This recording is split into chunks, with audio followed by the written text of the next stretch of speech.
wabarakatuh. Perkenalkan, nama saya Loprijuta Melina. Saya dari kelas Perhotelan 2.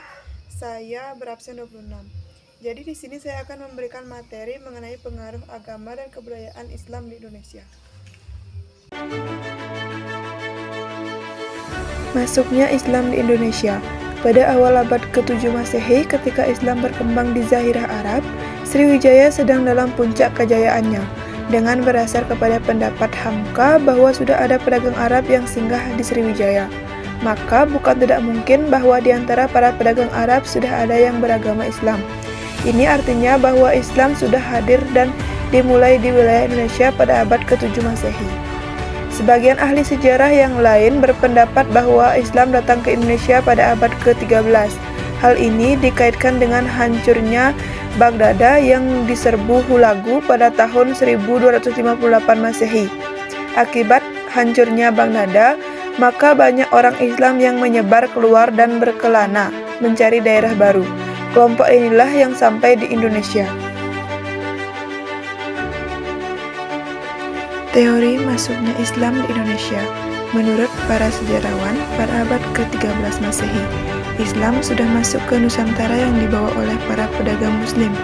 Namun, untuk lebih pastinya, para ahli masih terdapat perbedaan pendapat dari para sejarawan.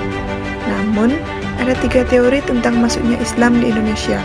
Pertama, teori Gujarat, kedua, teori Persia, ketiga, teori Makkah.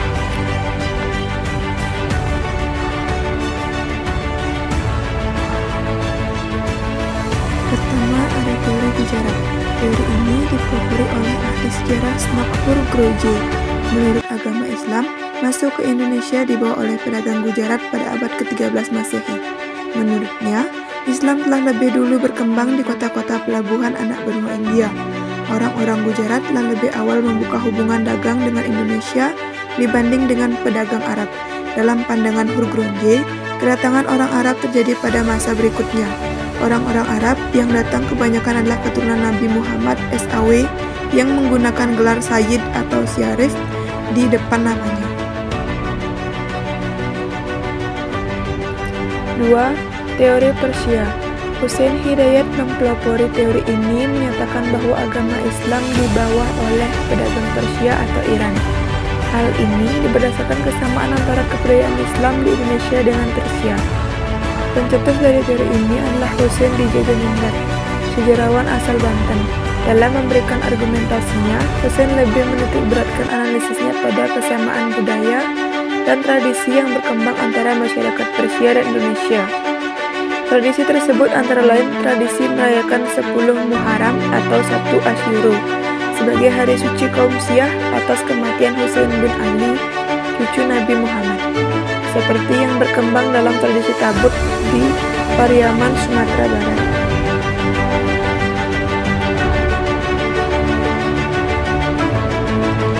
Tiga, teori Mekah. Teori ini menyatakan bahwa Islam masuk ke Indonesia langsung di bawah pedagang Mekah.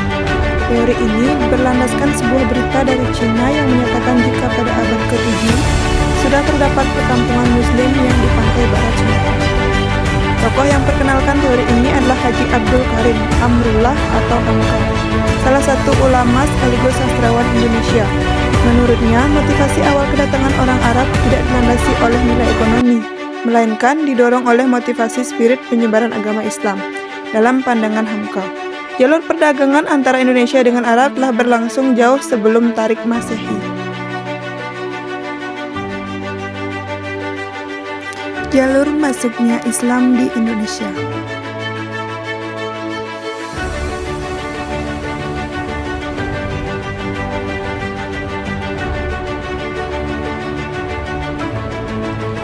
Agama Islam masuk di Nusantara dibawa oleh para pedagang Muslim melalui 2 jalur, yaitu jalur utara dan jalur selatan.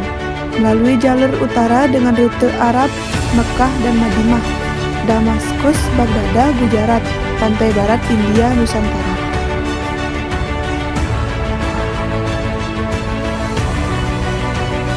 Cara penyebaran Islam di Nusantara melewati berbagai jalur, diantaranya 1. Perdagangan.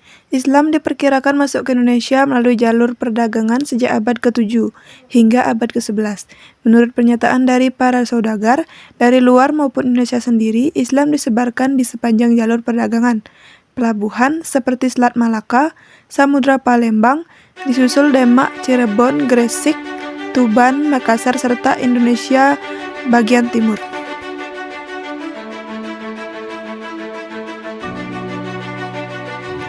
2. Jalur pendidikan. Para ahli penyebar agama Islam ini bukanlah pedagang, melainkan murni menjalankan misi untuk membawa ajaran Islam ke wilayah baru yang belum tersentuh Islam. Dalam praktiknya mereka dipandu oleh para pedagang. Jalur pendidikan ini memegang peranan yang cukup penting, sebab melalui dakwah Islam yang semula dikenal di pantai-pantai sepanjang jalur perdagangan, akhirnya bisa berkembang luas hingga ke pulau-pulau Indonesia bagian timur. 3. Jalur perkawinan. Pedagang-pedagang itu dan juga keluarganya menikah dengan anggota keluarga kerajaan. Anak-anak hasil perkawinan itu pun akan mengikuti agama Islam yang dianut oleh kedua orang tuanya. Perkawinan anak-anak kaum bangsawan ataupun anak raja mempunyai dampak yang lebih besar. Mereka lebih mudah memengaruhi Islam untuk mendukung penyebaran Islam. Lama-kelamaan, seluruh anggota keluarga istana akan memeluk Islam. Selanjutnya, kerajaan yang awalnya bercorak Hindu-Buddha perlahan-lahan menjadi bercorak Islam. 4. Saluran ajaran tasawuf. Tasawuf adalah ajaran ketuhanan yang telah bercampur dengan mistik atau hal-hal yang bersifat magis. Kata tasawuf sebenarnya berasal dari kata sufi, yang berarti kain wol yang terbuat dari bulu domba. Istilah ini muncul karena para ahli tasawuf biasanya memakai jubah yang terbuat dari wol. Ajaran tasawuf diperkirakan masuk ke Indonesia sekitar abad ke-13, tetapi baru berkembang pesat sekitar abad ke-17. Melalui tasawuf, bentuk Islam yang diperkenalkan menunjukkan kesamaan dengan alam pikiran orang-orang Jawa Hindu, Siwa, dan Buddha.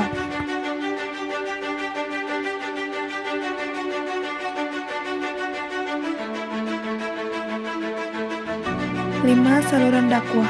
Penyebaran Islam tidak dapat dilepaskan dari peran para wali. Ada 9 yang menyebarkan Islam dengan cara berdakwah. Mereka dikenal telah memiliki ilmu serta penghayatan yang tinggi terhadap agama Islam. 9 wali ini dikenal dengan nama Wali Sanga. Pertama, Sunan Gresik, Sunan Gunung Jati, Sunan Ampel, Sunan Giri, Sunan Bonang, Sunan Kudus, Sunan Kalijaga, Sunan Muria, dan Sunan Derajat. 6. Saluran kesenian. Agama Islam juga disebarkan melalui kesenian, seperti yang dilakukan oleh Sunan Kalijaga melalui kesenian wayang, Sunan Bonang dengan kesenian gamelan, serta melalui gending atau lagu-lagu yang berisi syair-syair nasihat dan dasar-dasar ajaran Islam. Kesenian yang telah berkembang sebelumnya tidak musnah, tapi diperkaya dengan seni Islam melalui akulturasi. Seni sastra juga berkembang pesat dengan banyaknya buku tentang tasawuf, hikayat, dan babad yang disadur ke dalam bahasa Melayu.